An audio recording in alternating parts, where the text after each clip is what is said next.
Vamos abrir nossas Bíblias na carta do apóstolo Paulo aos Filipenses, capítulo 1, a partir do verso 12 até o verso 18. Quero ainda, irmãos, cientificar-vos de que as coisas que me aconteceram têm antes contribuído para o progresso do Evangelho, de maneira que as minhas cadeias em Cristo se tornaram conhecidas de toda a guarda pretoriana e de todos os demais. E a maioria dos irmãos, estimulados no Senhor por minhas algemas, ousam falar com mais desassombro a palavra de Deus. Alguns, efetivamente, proclamam a Cristo por inveja, por porfia. Outros, porém, o fazem de boa vontade. Estes por amor, sabendo que estou incumbido da defesa do Evangelho. Aqueles, contudo, pregam a Cristo por discórdia, insinceramente, julgando suscitar tribulação às minhas cadeias. Todavia, que importa? Uma vez que Cristo, de qualquer modo, está sendo pregado, quer por pretexto, quer por verdade, também com isto me regozijo. Sim, sempre me regozijarei. O apóstolo Paulo, ele está escrevendo essa carta. Essa primeira igreja foi a igreja que ele fundou na Europa, a igreja de Filipos. Ele pretendia ir para um lugar, o Espírito de Deus o levou a outro, e ele então fundou essa igreja na cidade de Filipos, começando então a sua campanha evangelística pela Europa. Paulo, no seu tempo, não é diferente do nosso, que nós vivemos. As notícias não eram boas no tempo também do apóstolo Paulo. Tinha um império que dominava tudo, ou seja, o povo, as nações, estavam sobre um governo humano, um dos impérios mais duros que existiram sobre esse mundo. E Paulo está preso. E no tempo dele, meus irmãos, como também no nosso, as manchetes, as páginas dos jornais, elas são terríveis. Foi feita, há algum tempo atrás, uma pesquisa pela Gazeta sobre a credibilidade, as coisas que a população crê ou não dá crédito. Pastores e padres ficaram em terceiro lugar nessa pesquisa como pessoas em descrédito. Só perdeu para os políticos e para o militarismo. O Evangelho, ele acaba caindo no descrédito pelos falsos, por esse evangelho híbrido que tem sido anunciado para satisfazer os ouvidos e os corações daqueles que ouvem. Prega-se muito pouco a verdade, porque a verdade espanta a pessoa. Primeiro, porque a pessoa não quer fazer aquilo que a verdade manda. Segundo, que ele não está buscando esse evangelho. E aí você vê as notícias dos mundos aí, dos países, né? No nosso mundo, que estão em guerra. Milhares de pessoas morrendo, crianças morrendo, famílias sendo destruídas. As notícias não são boas. A crise está instaurada. A fome. No Rio de Janeiro, num determinado lugar chamado de São Gonçalo, é considerado o lugar mais evangelizado do país.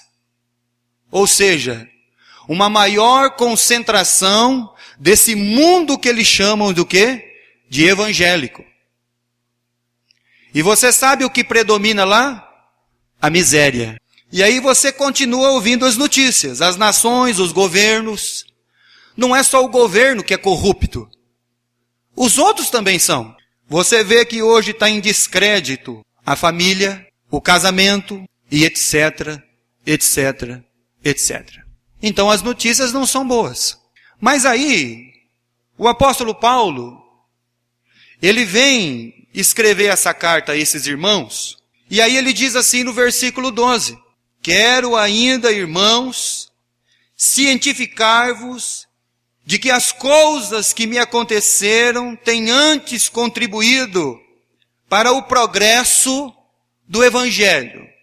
E o que é o Evangelho? Se nós temos um mar de notícias ruins, se nós temos as manchetes que não nos favorecem, se as crises e as guerras estão estabelecidas, se tudo está caindo em descrédito, Paulo ele diz que todas as coisas que aconteceram a ele estão contribuindo para o Evangelho. E o Evangelho são as boas novas de alegria. Então, num mundo onde tudo está caindo do descrédito, tem uma boa notícia. Tem uma nova de alegria, tem uma solução para o problema da alma, tem uma transformação que é feita por esse Evangelho. Então, aonde o lugar mais evangelizado, o lugar onde se concentra uma grande massa de evangélicos, não deveria haver pessoa passando necessidade. E o que está acontecendo então com essas novas do Evangelho, essas novas de alegria? Que aqueles anjos, quando vieram lá ter com os pastores, abra a sua Bíblia no Evangelho de Lucas, no capítulo 2, versículo 10 e versículo 11. Diante da má notícia, tem a boa, tem o Evangelho, que são as novas de alegria para todos. E aí o anjo apareceu para aqueles pastores naquela comarca lá em Belém. O anjo, porém, lhe disse: não temais. Olha, meus irmãos, os homens tinham medo de ouvir a notícia do anjo, para você ver como que as coisas estavam. Eles estavam mais esperando uma notícia ruim do que uma boa. Eles ficaram com medo. Olha, não temais, porque talvez a notícia que eles iam ouvir não seriam agradáveis aos seus ouvidos ou para a sua vida. Mas o anjo então falou: olha, não temais. Um povo que é oprimido, um povo que está sendo dominado, as notícias não são boas para eles. Então, quando chega o anjo, eles se apavoram. Mas o anjo diz: olha, não temas. Versículo 10. Eis que vos trago boa nova de grande alegria, que será para todo o povo, e que hoje vos nasceu na cidade de Davi o Salvador, que é Cristo o Senhor. Então, o evangelho que Paulo mencionou lá aos irmãos de Filipos é as boas novas de alegria. Alegrai-vos do Senhor. Outra vez digo, alegrai-vos. Essas são as ordens de Paulo, aquele que está preso atrás das grades, escrevendo para esses irmãos. E de repente, irmãos, dá a impressão que aquele que está fora da grade, ele está mais abatido do que aquele que está lá dentro. E o que está lá dentro está escrevendo: olha, alegrai-vos. Tem uma boa nova do Evangelho aí para transformar as vidas e os corações, para sanar os seus problemas da sua alma, para descansar o seu coração, para você ficar tranquilo quanto ao seu presente e ao seu futuro. Essas são as novas de alegria do Evangelho, que deveria estar sendo disseminado aos corações, mas por causa da hipocrisia dos homens e das religiões, eles transformaram a palavra de Deus numa mina de dinheiro. Vão vender a rosa ungida, o sal ungido, o óleo ungido, o pano ungido, o lenço ungido. É por isso que está em descrédito. É por isso que quando você sai com uma pessoa, ele está falando lá da religião dele, ele fala: ó, eu não vou lá mais, sabe por quê? Porque o cara lá que está pregando lá, ele não tem família, ele não paga imposto, não vou lá. Mas ele também não vai mais lugar nenhum. Então nós estamos em descrédito. Porque num mundo cheio de má notícia, nós deveríamos estar com o sorriso aberto, alegres no Senhor, dizendo: eu tenho uma boa nova de alegria para você e para sua família. Eu tenho algo para você que vai saciar sua sede e sua fome. E esse é o nosso Deus. Quando Paulo, escrevendo aos Efésios, abre sua Bíblia lá, Efésios capítulo 1, versículo 13. Em quem também vós, depois que ouvistes a palavra da verdade.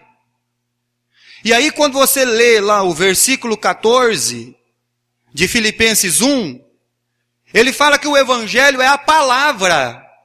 Mas quando a palavra, ela deixa de ser pregado, então nós vamos pregar as filosofias ao coração dos homens, para aquietar as almas deles das suas ansiedades, dos seus sofrimentos, para eles terem um alívio momentâneo, e não duradouro. Porque o evangelho, ele não é somente as boas novas de alegria, mas também ele é a palavra da verdade. Palavra da verdade. E aí Paulo continua dizendo: o evangelho da vossa salvação, e tendo nele também crido, fostes selados com o Espírito Santo da promessa. Muito bem. Um evangelho de boas novas.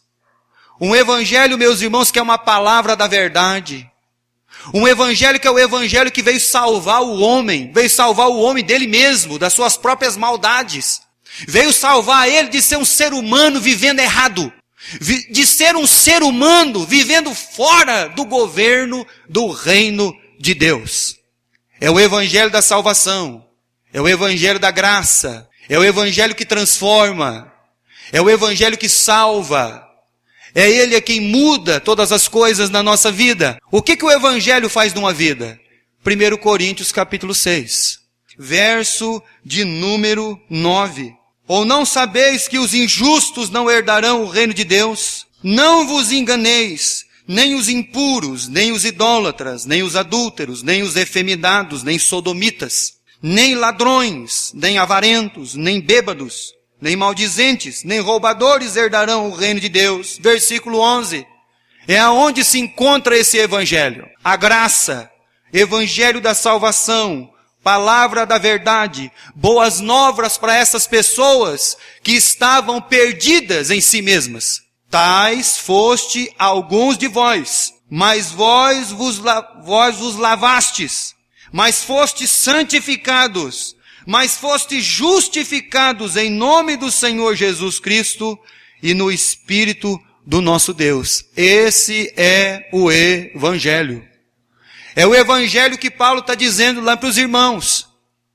É isso que é o evangelho, irmãos, é uma nova vida. Tem pessoa que ele se acostuma com a vida que ele tem. Ele se adapta à vida que ele se propõe a ter. Porque ele não se enquadra no evangelho. Ele não busca essa questão da palavra da verdade, de libertação, de salvação, de livre. Ele se adapta à vida que ele tem, e aí ele vai se acostumando com as coisas. E isso só vai gerar numa vida insatisfação, dor e todo tipo de má sorte das coisas desse mundo. Por isso que no mundo cheio de má notícia, que a família não vai bem, que as vidas não vão bem, que você conversa com uma pessoa, ele está com um problema, ele tem um problema na alma, ele tem um problema na mente, ele tem um problema de saúde mesmo. Meus amados irmãos, é um mundo de má notícia. E aí nós temos a notícia de alegria, de salvação, de libertação, as boas novas. É isso que Paulo quer colocar no coração. Porque o que vai trazer crédito ao evangelho e a palavra do evangelho é as boas novas de alegria, que é a salvação. Uma transformação. Vocês eram assim, vocês não são mais assim. Abre a sua Bíblia em Colossenses, capítulo 1, a partir do verso 3. Damos sempre graças a Deus, Pai de nosso Senhor Jesus Cristo, quando oramos por vós. Desde que ouvimos da vossa fé em Cristo Jesus e do amor que tendes para com todos os santos, por causa da esperança. Aonde não tem evangelho, não tem esperança. Aonde não tem, meus irmãos, esse evangelho que Paulo disseminou nas suas viagens missionárias, e aonde quer que ele estava, ou qualquer situação que ele estava vivendo, é um evangelho de esperança. Mas esperança no quê, pastor? Neste mundo? Não. E aí ele continua: que vos está preservada nos céus, da qual antes ouviste pela palavra da verdade do evangelho. O evangelho é a palavra da verdade. Por isso que tem muitas pessoas que não foram libertas ainda.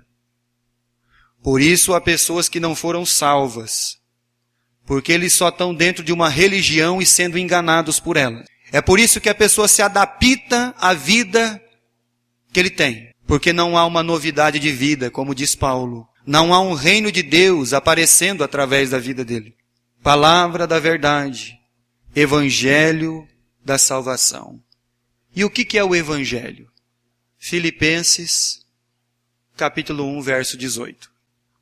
Paulo esclarece bem o que é Evangelho, irmãos. Aqui no versículo 18.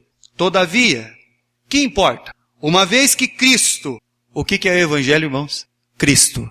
Toda mensagem que Cristo não é o centro, que a cruz não passa pela cruz, toda mensagem que não leva o homem até a cruz de Jesus e coloca ele no enfrentamento contra o Cristo lá, o Nazareno que morreu por ele, por causa dos pecados, que não coloca uma imposição contra ele, contra os seus pecados, não é Evangelho, porque Paulo diz que Evangelho é Cristo. E aí ele diz, de qualquer modo, está sendo pregado, quer por pretexto, quer por verdade, também com isto me regozijo, sim, sempre me regozijarei. Paulo deixa claro essa questão. Evangelho é revelar quem Jesus é, o Salvador, as boas notícias, o motivo pelo qual nós deveríamos ser alegres. Alegrai-vos sempre no Senhor, alegrai-vos no Senhor. Porque são as boas novas que nós temos para transmitir para esse mundo. Um mundo perdido, com falta de luz, na escuridão. Um mundo onde as pessoas estão entregues a eles mesmos. E Jesus é essa boa nova de alegria. E o Evangelho, ele revela quem é Cristo. E tem que passar por Cristo. 1 Coríntios, capítulo 1. Do verso 21 ao 24. Visto como na sabedoria de Deus, o mundo não o conheceu por sua própria sabedoria, aprove a Deus salvar aos que creem pela loucura da pregação, porque tanto os judeus pedem sinais, como os gregos buscam sabedoria, mas nós pregamos a Cristo crucificado, escândalo para os judeus, loucura para os gentios. Mas para os que foram chamados, tanto judeus como gregos, pregamos a Cristo, poder de Deus, sabedoria de Deus. Capítulo 2, versículo 1 e 2.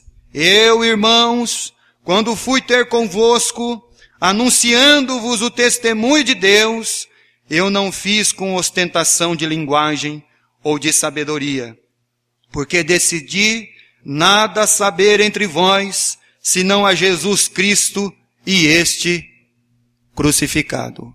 A revelação do Evangelho das boas novas é Jesus, o Cristo e a cruz. Agora nós deveríamos fazer uma perguntinha para nós mesmos. Você já parou para pensar qual que é o propósito da sua existência?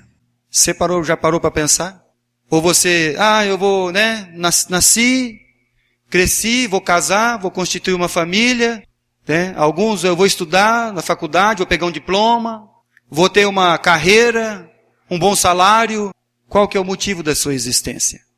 A pergunta é também, qual que é o grande projeto de Deus para a sua vida?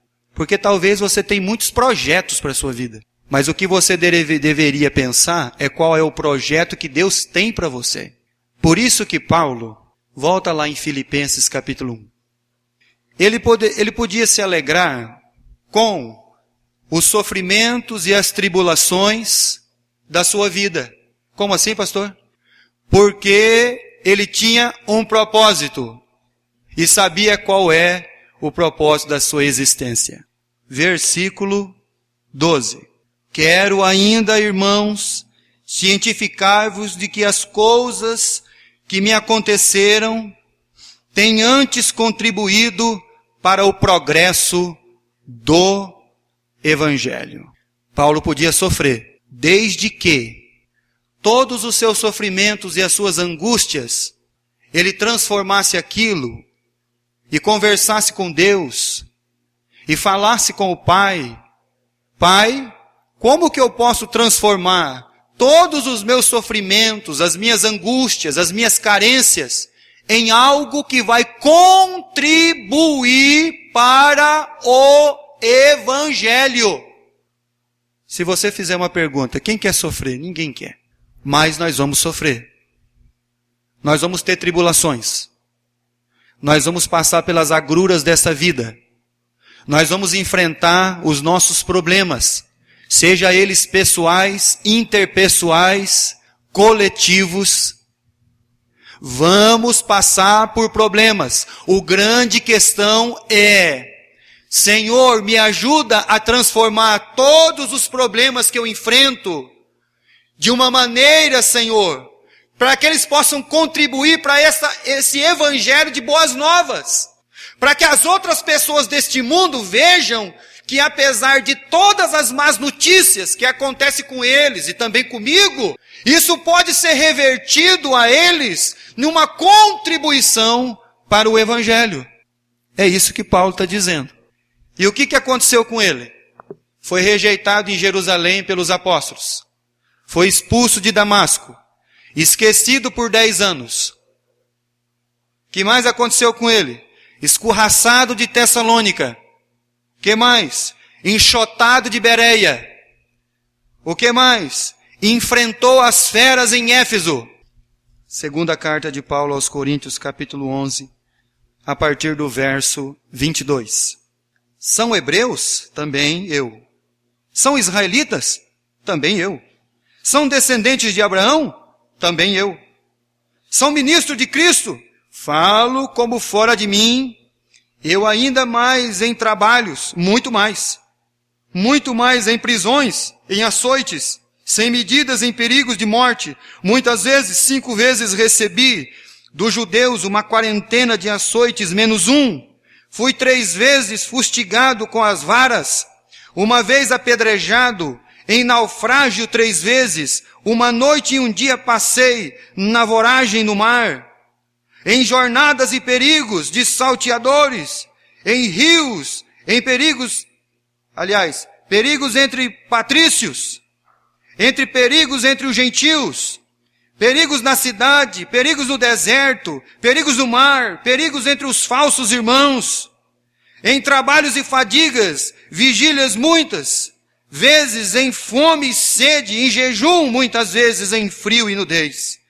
Além das coisas exteriores, há o que possa sofrer sobre mim diariamente, a preocupação com todas as igrejas. Fora todas as coisas que Paulo enfrentava, seja por dentro ou por fora, ele tinha uma grande preocupação com as igrejas, ou seja, com o evangelho. Então, como eu vou transformar todas as más notícias, as minhas coisas, os meus problemas, as minhas dificuldades, as minhas aflições, para que possa contribuir com o evangelho? Quando você abre o Cantor Cristão, tem uma mulher que se chama Fanny Crosby. Na 6ª semana que ela nasceu, ela ficou completamente cega. E aí ela vai escrever o hino do Cantor Cristão. 375. Vivo feliz, pois sou de Jesus, e já desfruto o gozo da luz. Vamos nós trabalhar, somos servos. Foi ela que escreveu. Sempre vencendo, muito valoroso, Cristo Jesus, o Senhor. Foi ela também. Quero estar ao pé da cruz. Foi ela também. Meu Senhor, sou teu, tua voz. Foi ela também. Então, como que eu posso transformar todas as más notícias da minha vida e contribuir para esse evangelho, para que milhões e milhões de pessoas ouçam? Como é que uma menina que em menos de 2 meses de vida se torna cega completamente, escreve 4.000 músicas, e as músicas dela estão ecoando pelos séculos, e vão ecoar até a volta de Jesus. Mas todas as coisas que me aconteceram, elas contribuíram para o progresso do evangelho. Sabe qual outro que ela escreveu também? É tempo, o mestre está chamando já. A Deus demos glória com grande fervor, seu Filho querido por nós todos deu. E Paulo ele diz, tudo isso contribuiu para o progresso do Evangelho. Filipenses capítulo 1, verso 13. De maneira que as minhas cadeias em Cristo se tornaram conhecidas de toda a guarda pretoriana e de todos os demais. Paulo, quando ele então apelou para César, foi levado para Roma, sofreu um naufrágio, parou na ilha de Malta, socorreu os necessitados, foi catar o graveto, a víbora, foi levado para Roma. Todos os dias, 2 guardas da guarda pretoriana estavam ao seu lado. Ele evangelizou toda a guarda pretoriana, 16.000 soldados. Paulo aproveitava aquele momento que os guardas estavam ali e tinha que passar o dia com ele. Então ele não ficava se lamentando. Ele falava o quê? Eu tenho uma boa nova de alegria para você. E o César achou que ele estava levando um homem algemado para dentro de Roma. Ele estava levando o próprio Evangelho de Jesus lá para dentro. Mal ele pensava. Evangelize. Quando a gente fala de Charles Adams Spurgeon, o grande pregador inglês do século XIX, logo após o seu casamento, a sua esposa ficou enferma, de cama. A palavra de Spurgeon ecoou nas suas mensagens por todos os lugares. Paulo entrou algemado em Roma. Capítulo 2 de 2 Timóteo, versículo 8 e versículo 9. Lembra-te de Jesus Cristo ressuscitado entre os mortos, descendente de Davi, segundo o meu evangelho, pelo qual estou sofrendo até algemas, como malfeitor. Contudo, a palavra de Deus, eu posso estar algemado, mas a palavra de Deus não está algemada. Eu posso estar enfermo, mas a palavra de Deus é que cura e liberta. Eu posso estar vivendo os últimos dias da minha vida, os últimos momentos, e talvez lá no dia do leito da minha morte, talvez chegue uma pessoa lá que precisa ouvir do Evangelho das boas novas de alegria. Eu estou algemado, mas a palavra de Deus não. Eu estou preso na minha vida, com todas as minhas tribulações e dificuldades, mas a palavra de Deus, não. Versículo 14 de Filipenses 1. E a maioria dos irmãos estimulados no Senhor por minhas algemas, ousam falar mais desassombro a palavra de Deus. Com mais desassombro, ou seja, com mais força, com mais ânimo. A nossa vida, irmãos, ela pode estimular alguém ou ela pode desestimular alguém.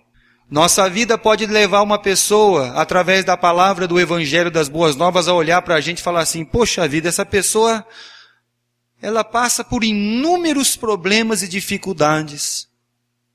Mas quando a gente olha, ela sorri e fala assim, eu quero falar para você do Evangelho da salvação. Contribuiu, estimulou o outro a trabalhar. Ele viu aquele um trabalhando, fazendo, se esforçando. Olha, se um homem desse jeito, nesse estado, ele faz as coisas, então por que a gente não está fazendo? Então por que nós estamos parados?